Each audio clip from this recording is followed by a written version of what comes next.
Straight ahead on 12 News, a plea for jobs, how a Twin Cities nonprofit is calling on Target for help. Then a New Hope tradition. I guess you might call it a labor of love. And one very dedicated volunteer. But first, firefighters from across the West Metro called into action on a sizzler of a day. 12 News starts right now. Firefighters say the smoke was so thick and black they could hardly see. An electrical explosion just before noon forced the evacuation of hundreds of office workers. It happened at the Metro Point building right at the intersection of highways 169 and 394. 12 fire departments responded to the call of an explosion that happened in the basement of the old Epicor office building. Fire crews didn't find any flames inside, just thick black smoke on the first floors. Around 800 office workers evacuated and left work for the day as electricians worked with fire crews to secure the site. You never know with electrical. If it blew once, you don't know what. That's the unknown of electrical issues. You know, sometimes they'll just smoke up. This one, they said the doors were actually pushed out, so we knew that there was an explosion.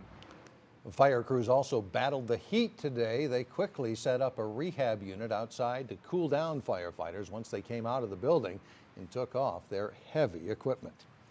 Construction on the Target Corporation Northern Campus continues at a rapid pace. But what will the new office towers mean for Brooklyn Park residents seeking work? That's the question being asked by members from a coalition of organizations who even went so far as to confront the Target CEO at a recent shareholders meeting in Denver.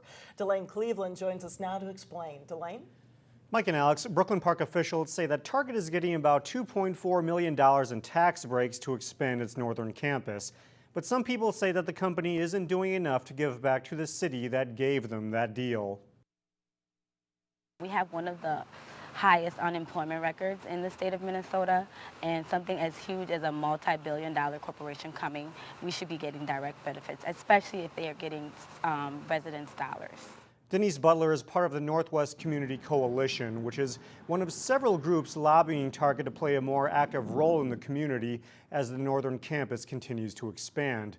The coalition says Target can assist with a number of things in Brooklyn Park, which include job creation, increased educational opportunities, and even playing a larger role with the development of the proposed Bottineau Transit line.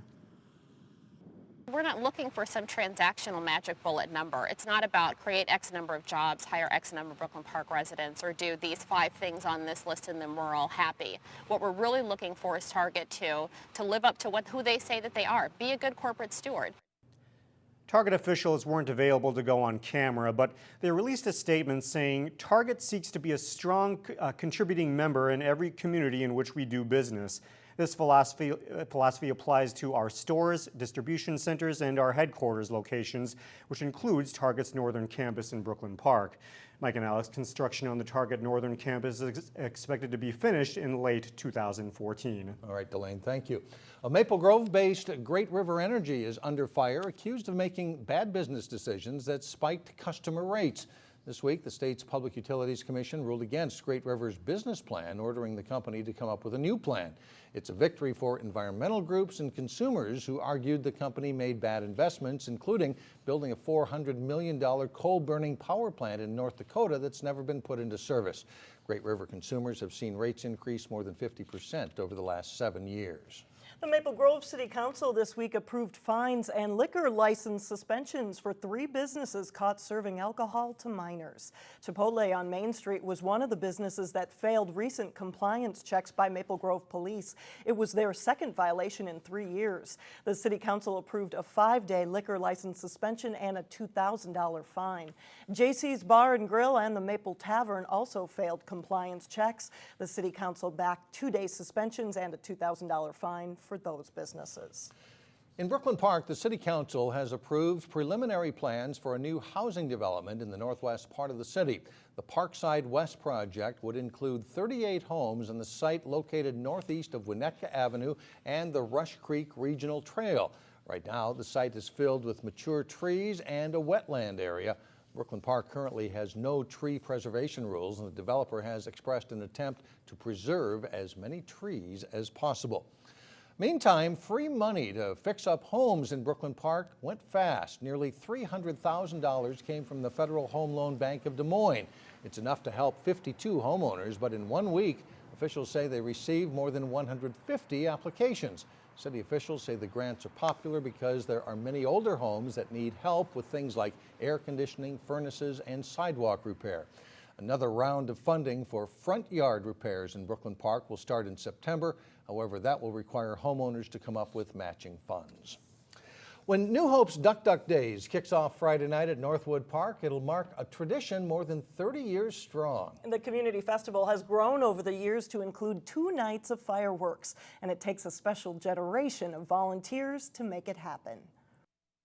From fireworks to the festivities, 10,000 people turn out each summer for New Hope's 3-day annual gathering. Best part is always fireworks. Make no mistake about it, putting on something like this Sweat out of my eyes. takes a lot of work.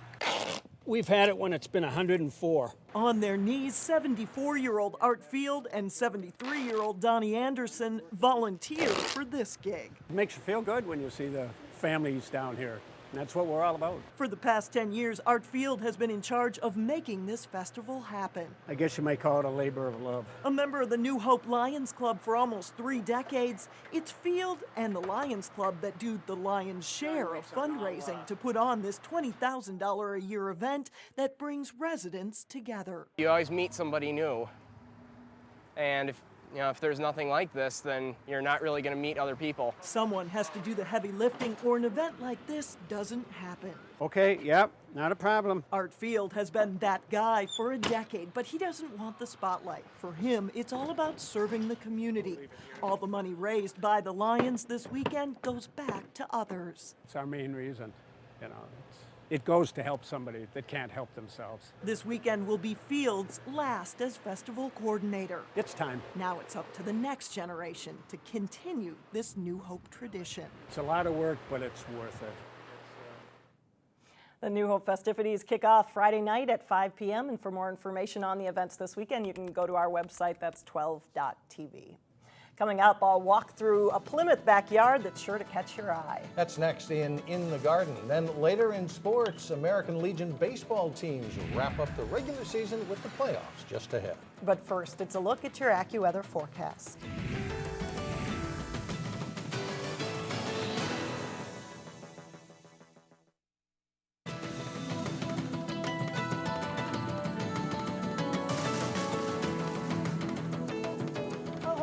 Plymouth has a backyard that looks like paradise. Sonia Goins goes in the garden now to show us Deb Webb's beautiful oasis.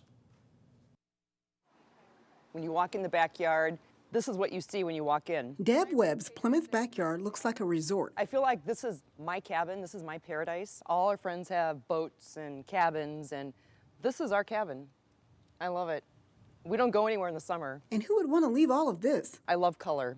I like things just to pop. While the pool is a focal point. When it's this hot, you have to only be in the water. This yard has a lot more to offer. That's the first thing I do in the morning is come out here and check all my plants. Potted plants filled with a variety of perennials and annuals surround the pool. Aren't they pretty? And I rotate everything to make sure they all grow evenly. A large hydrangea bush is sure to get your attention. Once they start losing their color, my husband will trim off all the snowballs and then they'll just be a plant. She planted impatiens to add a splash of color. I love pink. Fuchsia is like one of my favorite colors. Webb's corner garden hides a sump pump. Wild grass, hostas, and a little bird bath. But the best thing about this yard has to be the one thing you can't see. We always have a vegetable garden. My husband, this is like his baby. She's made a good use of a small space. People don't know it's here until we say, oh, come look at the garden. This is the 4th year she's grown veggies. It's nice. We get this kind of a garden every year. Webb says there's nothing like eating veggies out of your own backyard. We've got tomato plants, green peppers, hot peppers. We have green beans, we have climbing beans. We eat a lot of salads in the summer. She uses Mother Nature to help her garden to grow. We do put grass clippings in here to keep it moist. We have hard water here in Plymouth, and yeah. So I think rainwater would be better than hose water. Webb spends about an hour a day tending to her garden. She says she doesn't mind putting in the work. It is a lot of work, but it's therapeutic work. I love it. It's very relaxing. In Plymouth, Sonia Goins, 12 News. Deb says she's had to water a lot more with our recent heat wave. She also uses Miracle-Gro every couple of weeks to keep her plants healthy. Well, coming up, a refreshingly way on a day like this to end the show. But first in sports, a look ahead to this weekend's State Open golf tournament in Brooklyn Park. Jason Melillo has that and more when we come back. Jason Melillo joins us now with a look at sports, and if you look around, you might see some of the best golfers in the state up here in the Northwest Metro this weekend. Yeah. Good showcase for our home course. For sure, yeah. It's always good golfers, always good to have it on a local course, too. For the second time in 3 years, the state's biggest men's golf tournament is coming to the Northwest suburbs. Here's John Jacobson with more. We're at Edinburgh, USA with Director of Golf Don Barry. And Don, it's a big deal for the State Open to come to Brooklyn Park and Edinburgh this weekend and talk about this honor and getting the state's top tournament to come to this city. Yeah, we were ecstatic when we got the invitation to host it. Bunker Hills has had it for years and years, and they decided a couple of years ago they only wanted to do it half the time. So every even number year they host it, and the Minnesota PGA runs a tournament, and they find a different site on the odd number years, and they called us to see if we were interested in hosting, and we jumped at the chance. What will be different on the course this weekend compared to how you might see the course set up during the week, any other time that's not tournament week, State Open week? You know, not a lot. We're not going to do anything crazy with the rough or anything. The greens will be faster than normal, and that's our hope for normal play also, to get the greens a little quicker. But it'll be firmer and faster, you know, without a lot of rain, hopefully. But it'll still be the same old golf course. The course is fairly difficult on a normal day, so there's not a lot of tricking up that we're going to need to do.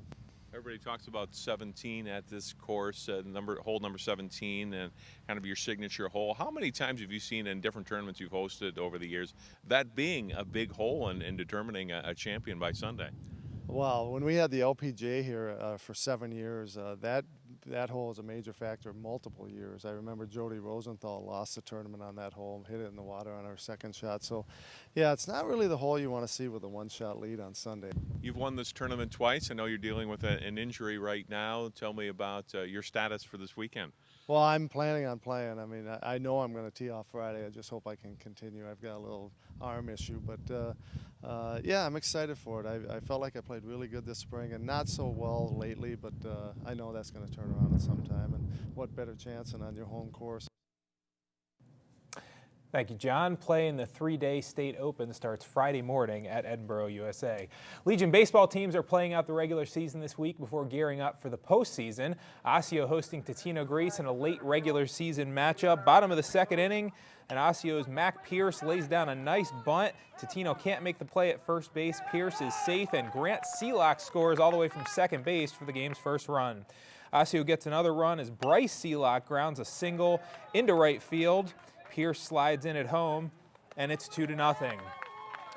But it's pretty much all Totino from there. Marco Lucarelli with a fly ball to left center. That's deep enough for Kurt Maddox to tag up and score on the sac fly to give Grace a 3-2 lead.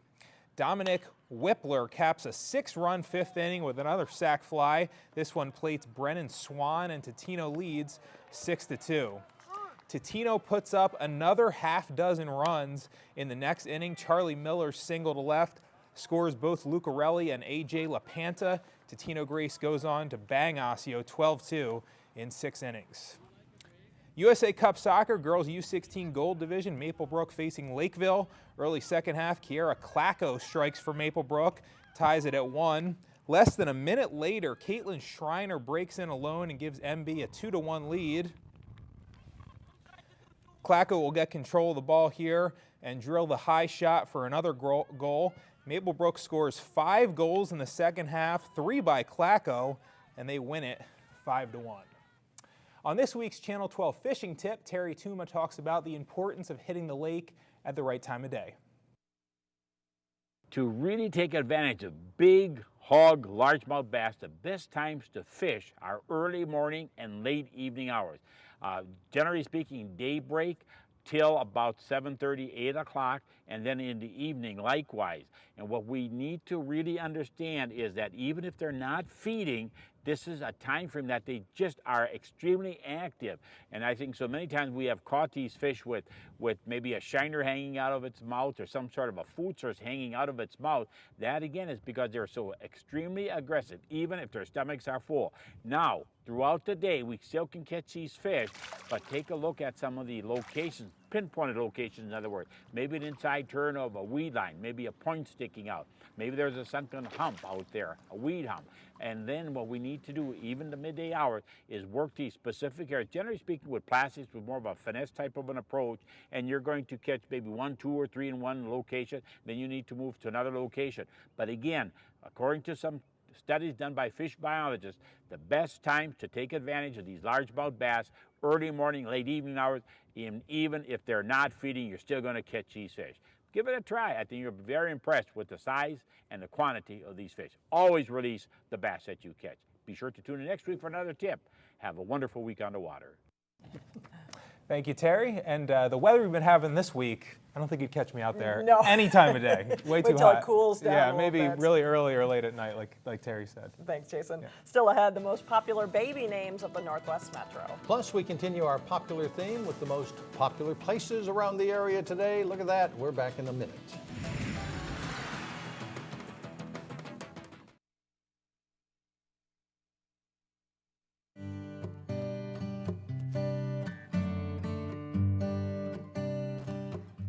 $10,000 babies and counting. Maple Grove Hospital continues to be a birthing hotspot for the Northwest Metro. Here's how some of the numbers stack up. Since opening in 2009, 52% of the births have been boys, 48% have been girls. And get this, there have been 132 sets of twins, 1 set of triplets born.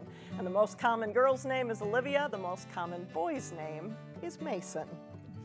Well, love it or hate it, the July weather is bringing big crowds to area swimming pools. Attendance seemed to climb along with the temperatures this week at city swimming pools in New Hope and Crystal. That's really no surprise with a high this afternoon of 97 degrees. This will really make you feel hot. A heat index of 103 degrees. People are just looking for a place to survive during the heat wave.